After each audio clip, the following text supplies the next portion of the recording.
اور میری بہنوں بیٹیوں، آج جو سوا پارہ پڑھا گیا اس کی مختصر سی باتیں، پوری تفسیر کے لیے تو بہت زیادہ وقت بھی چاہیے، آپ حضرات ویسے بھی تھکے ہوتے ہیں، اس لیے مختصر ہی ہوگا انشاءاللہ۔ تو شروع میں اللہ تعالیٰ یہ فرما رہے ہیں کہ صرف یہی نیکی نہیں ہے کہ آپ مشرق یا مغرب کو منہ کر لو، جیسے نماز میں ہم مغرب کو کرتے ہیں نا ہمارے ان ملکوں میں، تو جو خانہ کعبہ کے دوسری طرف ہیں وہ ادھر کو منہ کرتے ہیں، کوئی شمال کو کوئی جنوب کو، کیونکہ خانہ کعبہ درمیان میں ہے، تو ہر ملک اپنے لحاظ سے منہ کرتا ہے ادھر۔ تو اللہ تعالیٰ یہ فرما رہے ہیں آج کے شروع میں کہ صرف یہی نیکی نہیں کہ نماز پڑھ لو بس، نہیں، بلکہ فرمایا اصل نیکی یہ ہے کہ انسانیت کی بھی قدر کرو، ماں باپ کی قدر کرو، پڑوسیوں کی قدر کرو، ایک دوسرے کا خیال رکھو، کسی ضرورت مند کے کام آؤ، تو یہ بھی نیکی ہے۔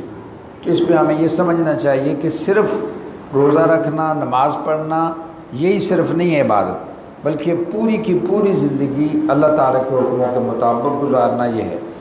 اور دوسری بات فرمایا کہ جو روزے ہیں اگرچہ کہ مشکل عبادت ہے، یہ یعنی صبح سے لے کر شام تک بھوکا رہنا مشکل ہے، لیکن فرمایا یہ پہلی امتوں پہ بھی ہم نے ان کو بھی یہ بتایا تھا کہ آپ بھی روزے رکھو، اس لیے گھبراؤ نہیں، یہ مشکل تو ہے لیکن اس کا اجر بہت ہے۔ اور فائدہ کیا ہے روزے کا؟ لعلکم تتقون، کہ آپ کے دلوں میں اللہ تعالیٰ کا خوف پیدا ہو جائے۔ اب دیکھیے روزہ جب ہمارا ہوتا ہے، دن میں ہم چھپ کے بھی کچھ نہیں کھاتے، حالانکہ ہر وقت ہمارے گھر والے ہمارے ساتھ نہیں ہیں، لیکن ہم الگ کمرے میں بند کچھ کھا پی لیں، نہیں، کیونکہ ایک چیز ہمیں بتا رہی ہے کہ اللہ دیکھ رہے ہیں۔ تو فرمایا کہ صرف روزوں میں یہ ایک پریکٹس آپ کی میں کروا رہا ہوں، اللہ تعالیٰ ہمیں کہتے ہیں کہ میرے سارے حکموں کو یہ ایسے مانو۔ اس کے بعد آگے چل کے اللہ پاک حج کی باتیں بتاتے ہیں اور فرماتے ہیں اللہ پاک کہ تم جو بھی دعا مانگو میں قبول کرتا ہوں۔ تو حدیث شریف میں آتا ہے کہ بندہ بعض دفعہ دعا مانگتا ہے، بعض دفعہ تو وہ چیز فوراً مل جاتی ہے، بعض دفعہ وہ نہیں ملتی یا دیر سے ملتی ہے، یا پھر اس دعا کی برکت سے یوں ہوتا ہے کہ وہ چیز تو نہیں ملی لیکن اور کئی مصیبتوں سے اللہ پاک نے آپ کو بچا لیا۔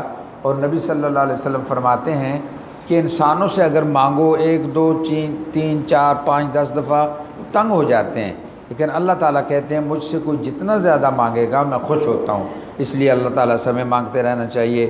پھر آگے چل کر فرمایا کہ گھر کے حالات اچھے رکھو، میاں بیوی آپس میں، بیوی بچے، خصوصاً خامد اور بیوی، یہ فرمایا لڑائی جھگڑوں سے پرہیز کرو۔ اور حضور صلی اللہ علیہ وسلم فرماتے ہیں، قرآن پاک کی تشریح سب سے اچھی آپ بتاتے ہیں، فرمایا کہ جس گھر میں خامد بیوی یعنی گھر میں جو ماں باپ ہیں بڑے، وہ آپس میں پیار محبت سے رہیں تو اس گھرانے کو اللہ محبت کی نظر سے دیکھتے ہیں، اور جس گھر میں لڑائی جھگڑے ہوں اللہ پاک اس کو محبت سے نہیں دیکھتے۔ اور شیطان کا سب سے بڑا حملہ یہ ہوتا ہے کہ میاں بیوی کی لڑائی کرائے۔ اس لیے ایک صحابی رضی اللہ عنہ نے عرض کیا، یا رسول اللہ صلی اللہ علیہ وسلم ہمارا دل چاہتا ہے کہ ہم آپ کو سجدہ کیا کریں، کیونکہ اس وقت کافروں بادشاہوں کو لوگ سجدہ کیا کرتے تھے۔ تو نبی صلی اللہ علیہ وسلم نے فرمایا نہ، اب اس امت میں سجدہ صرف اللہ تعالیٰ کے لیے، سجدہ صرف اللہ تعالیٰ کے لیے۔ اور فرمایا کہ اگر اللہ تعالیٰ کے علاوہ کسی کے لیے سجدہ ہوتا تو میں اپنی امت کے عورتوں کو یہ حکم دیتا کہ وہ صبح صبح اٹھ کر اپنے خامدوں کے آگے سجدہ کریں۔ اتنی بڑی بات ہے، خامد اتنی نعمت، لیکن دوسری طرف وہ بھی ہے، فرمایا خیرکم خیرکم لأہلہ، کہ تم میں سب سے اچھا انسان وہ ہے جو اپنے گھر والوں کے لیے اچھا ہے، اپنی بیوی کے لیے اچھا ہے۔ باہر تو ہم اچھے ہوتے ہی ہیں، اخلاق بھی اچھا، کاروبار بھی میں بھی یا اور بھی کہیں بڑا ہم اخلاق والے ہوتے ہیں، لیکن گھر میں جا کے کام گڑبڑ ہے۔ اس لیے میرے پیاروں اور میری بہنوں بیٹوں آپس میں اتفاق سے رہنا ہے۔ آگے چل کے اللہ تعالیٰ فرماتے ہیں کہ میرے حبیب صلی اللہ علیہ وسلم ایک اعلان کر دیں آپ کہ اگر آپ اللہ تعالیٰ سے محبت کرنا چاہتے ہو، جو کہ ضروری ہے میرے پیاروں، اللہ تعالیٰ سے محبت ضروری ہے، اور محبت جس سے ہوتی ہے بندہ اس کی باتیں بھی مانتا ہے پھر، یعنی ہم اللہ کے حکموں کو مانیں۔ تو فرمایا کہ اگر اے انسانوں ان کنتم تحبون اللہ، اگر اللہ تعالیٰ سے محبت کرنا چاہتے ہو فاتبعونی، تو مجھے فالو کرو، میری پیروی کرو، جیسے میں کہتا جاؤں اس طرح کرتے جاؤ۔ تو اس کی ایک حدیث شریف میں اس کی مزید تشریح ہے، فرمایا کہ ایک وقت آئے گا کہ لوگ میرے جیسے کام کرنے چھوڑ دیں گے، کھائیں گے بھی، پئیں گے بھی، سوئیں گے بھی، سفر بھی کریں گے، کپڑے بھی پہنیں گے، سب کچھ جیسے ہم کر نہیں رہے، لیکن اپنی مرضی کریں گے۔ فرمایا اس وقت میں جو میرے جیسا ایک کام کر لے گا، میرے جیسا ایک کام، تو اس کو اللہ 100 شہیدوں کا ثواب نصیب فرمائیں گے، اور ایک شہید کو اللہ 100 دنیا گفٹ دیں گے، ایک شہید کو 100 دنیا۔ آج دیکھو 120 گز کا گھر یا 240 کا یا 1000 گز کا ایک گھر مل جائے، 2000 5000 کا، بندہ خوش ہوتا ہے یار میرا گھر ہے۔ تو یہاں دیکھیے ذرا کہ ایک سنت زندہ کرنے پہ، آپ جیسا ایک عمل کرنے پہ کتنے 100 شہیدوں کا ثواب، اور ایک شہید کو 100 دنیا ملے گی، 100 پوری ورلڈ، پوری یونیورس 100۔ اندازہ کرو 100 کو 100 سے ضرب دیں تو میرا خیال ہے کہ یہ 10,000 بنتا ہے، یعنی ایک چھوٹا سا عمل ہم کریں گے دیکھنے میں نبی صلی اللہ علیہ وسلم کی طرح، تو وہ 10,000 دنیا ہم کو مل جائے گی، 10,000۔ تو میں انشاءاللہ روزانہ نبی صلی اللہ علیہ وسلم کی ایک سنت میں بتایا کروں گا، آپ پھر خود بھی اس پہ عمل کریں، گھر بھی بتائیں۔ مثلا آج کی جو سنت ہے وہ بتاتا ہوں کہ نبی صلی اللہ علیہ وسلم کی عادت مبارکہ تھی کہ جب بھی آپ اونچی جگہ پہ چڑھتے ایک سٹیپ بھی لیتے۔ یہ اب ہم آئے ہیں نا سیڑھیاں چڑھ کے، اور اوپر جو میری بہنیں بیٹیاں بھی گئی ہیں سیڑھیاں چڑھ کے، یہ آئے ہیں، اور گھروں میں بھی ہوتا ہے بندہ دن میں کتنی دفعہ ہم سیڑھی بھی چڑھتے ہیں اترتے بھی ہیں، ہے نا؟ لیکن میرے کتنے پیارے ہیں اور میری کتنی بہنیں بیٹیاں ہیں کہ جن کو اس عمل کا پتہ ہوگا، یقیناً بہت ساروں کو پتہ ہے، لیکن ہم سبھی اس کی کوشش کریں۔ تو نبی صلی اللہ علیہ وسلم جب بھی اونچائی کی طرف تھوڑا سا بھی سٹیپ لیتے، ایک سٹیپ 6 انچ بھی اوپر گئے، 2 انچ بھی، تو آپ کہتے تھے اللہ اکبر، کہہ دیں ایک دفعہ اللہ۔ جب بھی اوپر جانا ہے تھوڑا سا بھی، ایک سیڑھی اللہ اکبر، دوسری اللہ اکبر، تیسری اللہ اکبر، ایک دفعہ یہاں جو آپ کہیں گے یہ نبی صلی اللہ علیہ وسلم کا سنت ہے، اس پہ 10,000 دنیا انعام ملیں گی۔ تو ہم کوشش کریں، مشکل ہے یہ۔ اسی طرح جب بھی آپ اترتے تھے تو آپ فرماتے تھے سبحان اللہ، کیا کہتے تھے؟ سبحان اللہ۔ اور ایک اور حدیث شریف میں آتا ہے کہ جب بندہ کوئی بھی انسان ایک دفعہ سبحان اللہ کہتا ہے تو یہ پورے کا پورا خلا آسمانوں تک یہ سارا نیکیوں سے بھر جاتا ہے، ایک دفعہ سبحان اللہ کہنے پہ۔ تو اس کی کوشش کریں گے نا انشاءاللہ؟ بتائیں، نہ وضو کی ضرورت ہے نہ کوئی مشکل ہے، جب بھی سیڑھی چڑھنی ہے، سٹیپ لینا ہے، اوپر کو جانا ہے تو کیا کہنا ہے؟ اللہ اکبر، اور جب نیچے آنا ہے سبحان۔ بس بات ختم۔ آگے چل کے میرے پیارو آج کی منزل میں اللہ یہ بتا رہے ہیں کہ ساری کی ساری طاقتیں میرے پاس ہیں، اور آیت الکرسی آ رہی ہے، آپ نے سنی ہوگی آیت الکرسی، اللہ لا الہ الا هو الحی القیوم۔ فرمایا جو بندہ صبح پڑھ لے سارا دن فرشتے اس کی حفاظت فرماتے ہیں، اور جو رات کو آیت الکرسی پڑھ لے ساری رات اس کے گھر کے باڈی گارڈ، پہرے دار فرشتے بن جاتے ہیں۔ ہم اس کی بھی کوشش کریں۔ آگے چل کے حضرت عزیر علیہ السلام کا ایک چھوٹا سا قصہ ہے، بڑا مزیدار ہے۔ ایک پیغمبر ہوئے ہیں حضرت عزیر علیہ السلام، وہ جا رہے تھے اپنے گدھے پہ بیٹھ کے، کہیں گھر سے کھانا لیا، پانی بھی ہے، اور جا رہے ہیں۔ یہ قرآن اللہ کا بتا رہا ہے۔ تو جب جا رہے ہیں تو دیکھا ایک بستی سے گزرے تو وہ ویرانی تھی، گھر ختم ہو چکے تھے، جیسے آج کل بھی کچھ بستیاں گر جاتی ہیں، جیسے موجودہ ہڑپا پرانے، تو وہ گر چکی تھی۔ تو ان کے دل میں خیال آیا کہ انا یحیی ھذہ اللہ بعد موتہا، کہ اللہ کیسے اس کو ان لوگوں کو زندہ کریں گے قیامت کو۔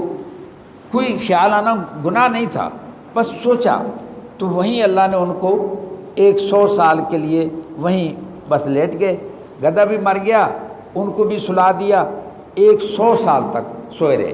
گھر میں تو کہہ کے گئے تھے صبح جا رہا ہوں شام کو آؤں گا یا دوپہر کو، لیکن 100 سال کے بعد آنکھ کھلی، 100 سال، فَأَمَاتَهُ اللَّهُ 100 عام، پورے 100 سال۔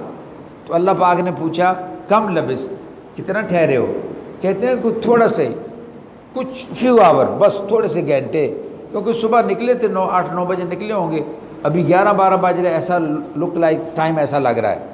تو فرمایا نہیں، تجھے 100 سال ہو گئے۔ کتنے؟ 100 سال۔ اور دیکھ تیرا کھانا اسی طرح گرم ہے، وہ گھر سے جو لائے تھے ٹفن شفن یا اس زمانے کی جو چیزیں ہوں گی وہ اسی طرح گرم ہے، پانی اسی طرح ٹھنڈا ہے، لیکن گدھا مر چکا ہے۔ اور وہ دیکھ، گدھے کو دیکھنا، اب میں اس کو کیسے زندہ کروں گا؟ فوراً ڈھانچہ بنا، گوشت چڑھایا اور وہ گدھا بن گیا، پھر مڑ کے 0 میٹر ہو گیا۔ اب واپس گئے جب گھر، تو جب گھر گئے ہیں تو دروازہ کھٹکھٹایا، تو ان کی تو اللہ نے سٹاپ واچ کی طرح عمر وہیں بریک لگا دی تھی، جتنی بھی تھی ادھر ہی بریک لگ گئی، سٹاپ واچ نہیں ہے جدھر اس کو کھڑی کر لو۔ تو ایسے ہو گیا کہ ان کو، لیکن ان کے جو بچے تھے وہ تو 100 سال وہ تو اوپر ہوتے گئے، ان زمانوں میں عمریں بھی زیادہ ہوتی تھی۔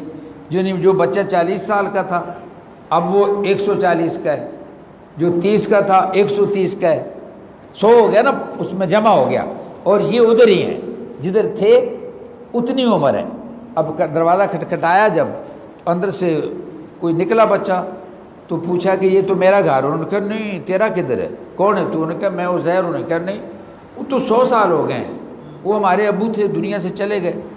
تو اندر ان کی اہلیہ سن رہی تھی، تو جب انہوں نے سنا تو کہا کہ بھئی کون ہے؟ میں شارٹ کر رہا ہوں، کون ہے؟ انہوں نے کہا کہ اس طرح ایک بندہ، کہتے ہیں میں عزیر ہوں۔ تو 2 نشانیاں تھیں ان کی، ایک تو وہ حافظ زبور تھے، یعنی یہ 4 کتابیں بڑی ہیں، تورات، زبور، انجیل اور قرآن پاک۔ پہلی جو 3 کتابیں ان کے حافظ نہیں ہوئے زیادہ، اس کلام کو اللہ نے قیامت تک رکھنا تھا، اس کے حافظ ہیں ماشاءاللہ، چھوٹے چھوٹے بچے بھی۔ تو زبور کے وہ حافظ تھے بس اس وقت دنیا میں، زبور ایک اللہ کی کتاب ہے۔ انہوں نے کہا کہ پوچھو ان کو زبور حفظ ہے، یاد ہے؟ انہوں نے کہا ہاں، سنائی تو ٹھیک۔ اور ایک کوئی نشانی بتائی، ان کی ماں نے، بچوں کی ماں نے، جو اپنے ابا سے اب 100 سال بڑے ہو چکے ہیں، اللہ اپنی قدرت دکھاتے ہیں۔ چنانچہ وہ کہا کہ ٹانگ پہ یا کسی جگہ پہ کوئی نشان تھا اس طرح کا کوئی، تو دیکھا تو وہ واقعی تھا۔ پھر اندر آئے اور یہ بتایا۔ تو اس میں اللہ یہ بتا رہے ہیں کہ میری ایسی طاقتیں ہیں کہ میں سب کچھ کر سکتا ہوں۔ آگے چل کے اللہ بتاتے ہیں کہ میری راہ میں خرچ کیا کرو، کبھی خفیہ، کبھی بتا کے بھی کرو، کبھی رات کو کرو، کبھی دن کو کرو، یہ اللہ راضی ہوتے ہیں اس چیزوں پہ۔ اسی لیے ایک صحابی رضی اللہ عنہ کہتے ہیں یا رسول اللہ صلی اللہ علیہ وسلم مجھے کوئی ایسا عمل بتائیں کہ میں دنیا میں بھی کامیاب ہو جاؤں اور آخرت میں بھی۔ تو آپ صلی اللہ علیہ وسلم نے فرمایا کہ لوگوں میں پیسے بانٹا کرو، ضرورت مندوں کی آرام سے ضرورت پوری کیا کرو۔ اس نے کہا جی میں تو غریب ہوں۔ تو آپ نے فرمایا کہ جب سواری پہ جا رہے ہو تو کسی کو رائڈ، کسی کو بٹھا لیا کرو ساتھ۔ آج کل آپ نہ بٹھانا ویسے کم خطرناک ہے، پتہ ہی نہیں آگے جا کے کیا بنے گا۔ صحیح بات ہے، بڑا احتیاط کرنی ہے بھائی، اس میں بڑا حالات ایسے ہیں۔ لیکن میں قربان جاؤں، نبی صلی اللہ علیہ وسلم نے تو فرمایا، ہم نے بھی امن کے وقت بھی دیکھے ہیں، اور جو ہماری عمر والے ہیں یا انہوں نے دیکھا، اب تو ہر بندہ خطرے میں اور پریشانیاں اور ٹینشنیں۔ پہلے ایسے نہیں ہوتا تھا، بڑے مزے کی لائف ہوتی تھی۔ خیر، تو فرمایا کہ سواری پہ جا رہے ہو تو بٹھا لیا کرو۔ کہنے لگے جی سواری تو میری ہے ہی نہیں، کوئی نہیں، گڈی شڈی کوئی نہیں، یعنی گدھا، گھوڑا، اونٹ، یہی گڈیاں تھیں، کچھ نہیں ہے۔ تو فرمایا کسی کا وزن اٹھا لیا کرو، کوئی دیکھا کوئی کمزور بندہ جا رہا ہے اس کا وزن اٹھا لو۔ تو انہوں نے عرض کیا یا رسول اللہ صلی اللہ علیہ وسلم میری جان بھی کمزور ہے، میں وزن بھی نہیں اٹھا سکتا میں۔ تو آپ نے فرمایا پھر ایک کام کرو کہ دنیا اور آخرت میں کامیاب ہونا چاہتے ہو تو یہ آج سے لے کر اپنی موت تک یہ بات یاد رکھ لو کہ کسی بھی اللہ کی مخلوق کو تکلیف نہیں دینی، بس سمجھ لگی؟ فرمایا کہ کامیاب ہو جاؤ گے، یہ تہیہ کر لو کہ میں نے کسی کو بھی تکلیف نہیں دینی، میری زبان، میرے ہاتھ، میرے کسی عمل سے، میرے کسی ایکشن سے۔ میرے پیاروں، میں یہ کہا کرتا ہوں، یہ حدیث شریف سنا کے جب اللہ موقع دیتے ہیں کہ کہ اگر ہم آپ آج کل پیسے بھی نہ دیں، یہ دیکھو ہم ایک دوسرے کو چہروں کو تو جانتے ہی ہیں، نام چلو سب کے نہیں آتے، لیکن آپ نے مجھے کتنے پیسے دیے؟ کوئی نہیں، میں نے آپ کو کبھی بھی نہیں دیے، لیکن آپ بھی چل رہے ہیں، میں بھی چل رہا ہوں، اللہ چلا رہے ہیں نا۔ سواری بھی ایک دوسرے کو ہم نے سب نے تو نہیں دی نا، رائڈ جاتے جاتے ابھی بٹھا لیا، اور وزن بھی نہیں، لیکن کام تو چل ہی رہا ہے۔ بس آج سے ہم یہ سمجھ لیں، پہلے تینوں چیزیں بھی نہ ہو سکیں ہم سے، ہم یہ تہیہ کر لیں کہ میری ذات سے میرے ماں باپ کو، میری بیوی کو، میرے بچوں کو، میرے رشتہ داروں کو، میرے پڑوسیوں کو، کسی کو بھی میری وجہ سے تکلیف نہ ہو، تو یہ دنیا ہی نہ جنت بن جائے، تو اس کی بھی فکر کرنی ہے۔ اور اس کے آگے چل کے اللہ کہتے ہیں کہ سود بڑی خطرناک چیز ہے، سود، اس سے بچو۔ اور پھر آگے اللہ بتاتے ہیں کہ کوئی بھی معاملہ ہو تو لکھ لیا کرو، لکھنا، یعنی اللہ کتنے کریم ہیں، ہمیں کیسے سمجھا رہے ہیں اپنے اس کلام پاک میں، ہمیں میسج دے رہے ہیں کہ لکھ لیا کرو آپس کا معاملہ، اس میں خیر ہوتی ہے۔ اور پھر سورۃ بقرہ ہے، یہ بقرہ یہ سب سے لمبی سورت ہے، 40 رکوع کی ہے، تقریباً 2.5 پارے۔ اور بقرہ میں نے کل کہا تھا گائے کو کہتے ہیں، اس میں بھی یہ ہوا کہ کیوں اس کا نام بقرہ ہے کہ کچھ لوگ تھے تو پیسوں کی وجہ سے موسیٰ علیہ السلام کے وقت میں کسی بہت امیر بندے کو اس کے اپنے ہی رشتہ داروں نے قتل کر دیا، اور آ گئے موسیٰ علیہ السلام کے پاس، کہنے لگے کہ جی ہمارا بندہ قتل ہو گیا۔ قتل بھی خود کیا پراپرٹیوں کے سلسلے میں، پیسوں کے لیے، تو خود ہی کہنے لگے جی ہمارا بندہ قتل ہو گیا۔ تو وہی آئی، موسیٰ علیہ السلام تو ہر وقت ان کے پاس تو اللہ سے وہ باتیں کرتے تھے، تو اللہ پاک نے کہا کہ ان کو کہو ایک گائے لاؤ، ذبح کرو، اور ذبح کی، اور اس کے فرمایا کہ اس کا ایک ٹکڑا، بعض روایات میں آتا ہے کہ اس گائے کی اس زبان جو ہے نا، وہ موسیٰ علیہ السلام کو کہا کہ اس ڈیڈ باڈی پہ یوں مارو، ڈیڈ باڈی پہ مارو زبان، اور بعض کچھ اور جگہ کہتے ہیں اس گائے کا کوئی حصہ بھی یوں مارو، ڈیڈ باڈی، مرا ہوا ہے بندہ، مرڈر ہو چکا ہے، قتل ہو چکا ہے، تو یہ اٹھے گا اور یہ خود بتائے گا کہ میرے قاتل کون ہیں، میرے قاتل کون ہیں۔ چنانچہ ایسا ہی ہوا، گائے خریدی گئی بڑی مہنگی، کیونکہ میں نے مختصر کرنا ہے تو وہ ذبح کیا، موسیٰ علیہ السلام بھی ہیں، لوگ بھی ہیں، اور جنہوں نے بتایا تھا کہ ہمارا یہ بندہ قتل ہو گیا ہے وہ بھی بیچ میں ہے، لیکن جب مارا اس کی زبان کو مردے پہ مارا یوں، وہ ایک دفعہ زندہ ہو کے کھڑا ہو گیا اور اس نے بتا دیا یہ میرے قاتل ہیں، اور بس کام ختم، دوبارہ پھر فوت ہو گئے، پھر وہ پکڑے گئے۔ اللہ اپنی قدرتیں دکھاتے ہیں بھائی، تو یہ بھی اس میں اس لیے سورۃ بقرہ ہے۔ اور سب سے آخر میں اس میں جو آیتیں آئی ہیں، آمن الرسول، مجھے امید ہے کہ آپ میں سے بہت سارے احباب کو، میرے پیاروں کو، میری بہنوں بیٹیوں کو، یہ آپ کو سورۃ بقرہ کی آخری 2 آیتیں یاد ہوں گی، نہیں تو ان کو ویسے بھی پڑھ لیا کریں، آمن الرسول بما انزل الیہ من ربی والمؤمنون، یہ بہت بڑا گفٹ ہے، اس میں بڑے ہی انعامات ہیں اللہ پاک نے، اور اس کی بڑی برکات ہیں، عرش کے خزانوں میں سے خزانہ ہے۔ تو بس آج کی ساری باتوں کا خلاصہ جو تھا کہ اللہ تعالیٰ سے ہم نے محبت کرنی ہے، اور طریقہ کیا ہے کہ ہم 24 یعنی 24 گھنٹے جو کچھ بھی ہم نے کرنا ہے، میں انشاءاللہ آپ کو بتاؤں گا۔ نبی صلی اللہ علیہ وسلم سوتے کیسے تھے، آپ جوتا مبارک کیسے پہنتے تھے، کپڑے کیسے پہنتے تھے، آپ کھاتے کیسے تھے، پیتے کیسے تھے، یہ ساری چیزیں ایک ایک روز بتاؤں گا۔